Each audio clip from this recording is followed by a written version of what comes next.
Rendons-nous maintenant en Corée du Sud. Le tribunal a rendu un arrêt historique en reconnaissant le statut de réfugié à une pratiquante de Falun Gong.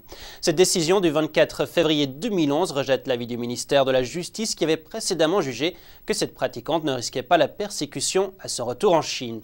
Or, depuis 1999, le régime chinois tente par tous les moyens d'éradiquer la pratique du Falun Gong et persécute violemment les pratiquants. La Cour suprême de Corée du Sud a confirmé la décision d'accorder le statut de réfugié à une personne de nationalité chinoise qui pratique le Falun Gong. Cette pratique spirituelle, aussi connue sous le nom de Falun Dafa, est persécutée par le Parti communiste chinois. La décision rendue le 24 février est une première pour la plus haute instance judiciaire de Corée du Sud. Le tribunal reconnaît ainsi que les pratiquants de Falun Gong sont susceptibles d'être persécutés à leur retour en Chine. La femme en question, que l'on nomme A quitté la Chine en 2001. En 2004, elle a commencé à pratiquer le Falun Gong en Corée et a participé à de nombreux événements pour dénoncer la persécution engagée par le régime chinois. Elle a demandé le statut de réfugié en 2005. Ce statut lui a finalement été accordé par la Cour suprême de Séoul en novembre dernier.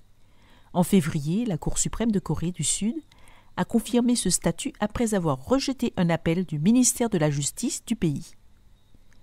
Pour l'avocate de A, cette dernière décision est un soulagement.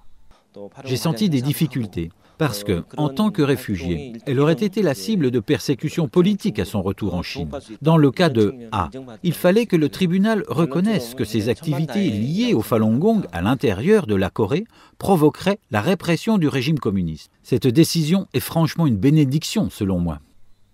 En janvier, le gouvernement sud-coréen avait expulsé 3 pratiquants de Falun Gong vers la Chine, en dépit des affirmations qu'ils risquaient d'y être persécutés.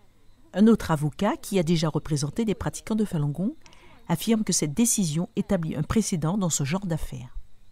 Dans tous les cas, la Cour suprême a établi de nouvelles normes par ce précédent.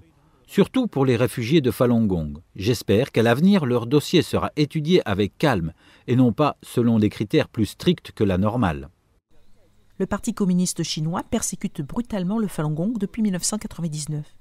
Les pratiquants du monde entier dénoncent régulièrement les atrocités du régime.